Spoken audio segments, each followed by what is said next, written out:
to the people. We don't need the legislatures. We don't need the assemblymen. We don't need a governor in office.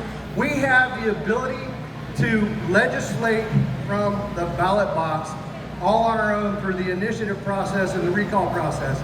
The governor, the Secretary of State, and his minions, as we all saw him prance out in front of, are trying to attack that process and erode the power of the people, because we have awoken something that has been asleep far too long. Since when did the people in California or our nation become the underdog? We're not going to let it happen again. We're going to remove him from office. Yeah!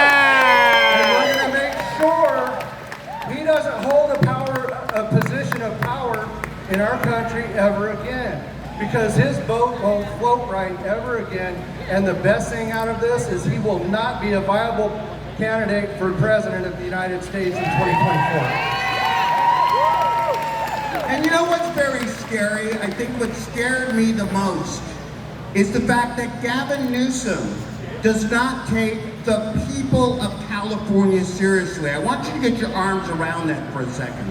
No one, when Oren and I started, and everybody out here, he said, well, I really don't care. In fact, I didn't even file the paperwork to put a D beside my name, because who cares? This isn't going to happen.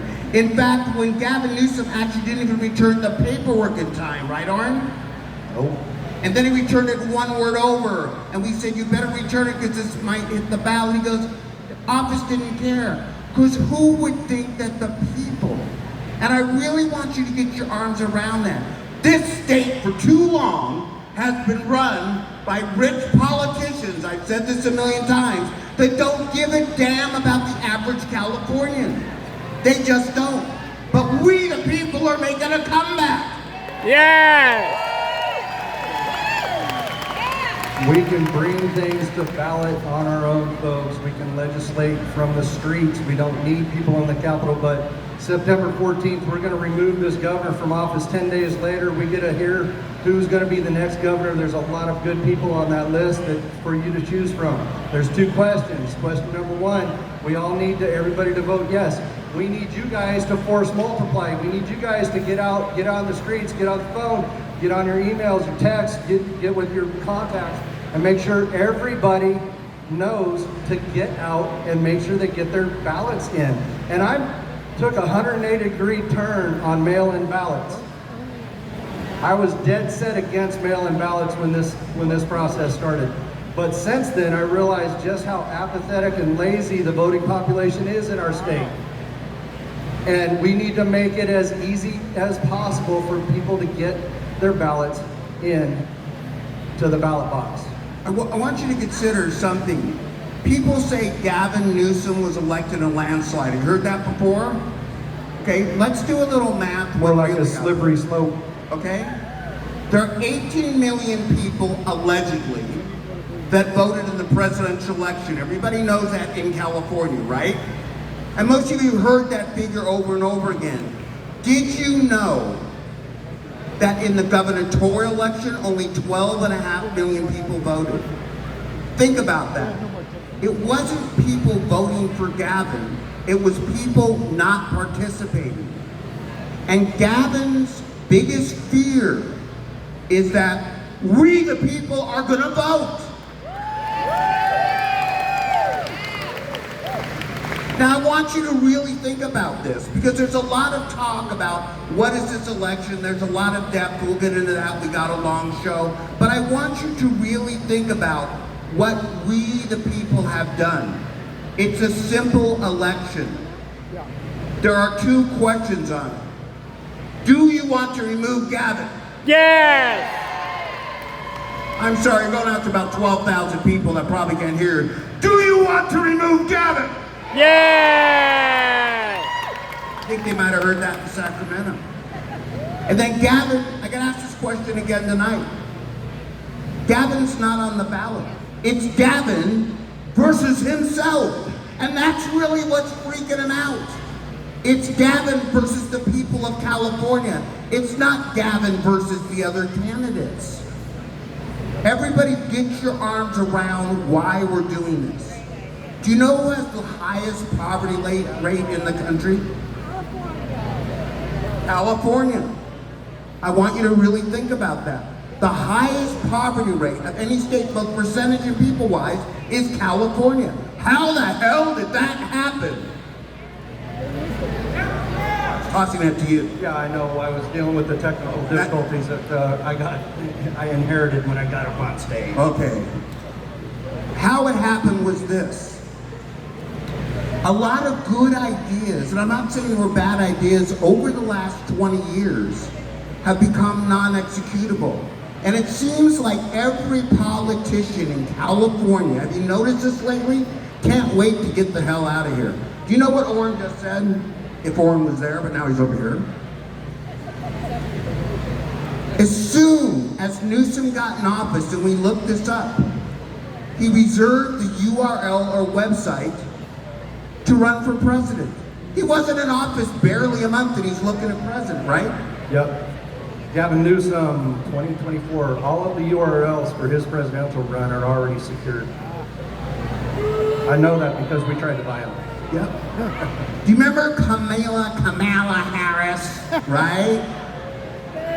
I want you to really think how disgusting it was. She was our attorney general, allegedly, did a horrible job, and went on to become senator. And by the way, this is going to be strange to you, but I'm standing on stage today because of her.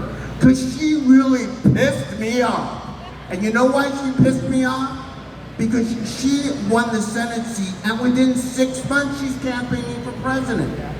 And I'm like, well, what the hell happened to doing something for California? Are you really that shallow? Yes. And I discovered that once a federal official is elected, we can't recall them. So it's obvious that we, the people, had to do something.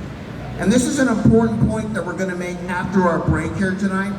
This is the beginning of a movement, and we're going to explain to you how that movement works. Because the power of government since 1913 in California is called direct democracy, and all of you have exercised it in starting the recall. And we are going to continue to do it by making some of our own legislation. So folks, how many of you have heard that California is a deep blue state? Yeah? How many of you believe that? I beg to differ. This last election cycle, we showed just how red California is. We voted down all of the taxes that were facing us. Huh? Okay. Yep. Red is coming back. We're not even purple, we're red. California has voted consistently conservative values since Reagan, okay? Why we don't have statewide officers that are Republican, I don't know, but we're gonna figure that out. The other thing that you hear, and sitting in my hotel room this morning waiting for this event, I saw over and over again just how this is a Republican takeover. It's the extremists that had something to do with the January 6th insurrection at the White House. Not true. These are all lies that are being perpetrated by the governor and his minions to discredit the recall team and to demonize the people that are behind the recall rather than trying to address the problems that led to the recall. Now let me address some of the problems that led to this recall and why we got involved and why you guys are so interested in what's going on today. Mass release of prisoners and the exploding homeless rate is a direct result of this governor's policies. AB 47 redistributed prisoners from the state prisons to county jail, from the county jail out to the street. That's where the homeless started to increase. That's where we stopped the massive rise in the increase. And now this governor has just released an additional 20,000 prisoners, taking them out of an environment where they had access to medical care, food, clothing, shelter, educational services, counseling services, and rehabilitation services, and he turned them loose on the streets to fend for themselves. How compassionate is that? It's not compassionate for the person that he turned loose, turned out, and it's not compassionate for the people that live in the communities that have to deal with the tent cities that are propping up up and down in the most valuable neighborhoods and up and down our sidewalks, up and down our highways that are strewn with trash. This governor has taken the Golden State and turned it into the gutter state, and we need to recall him September 14th and start to rebuild California from the ground up.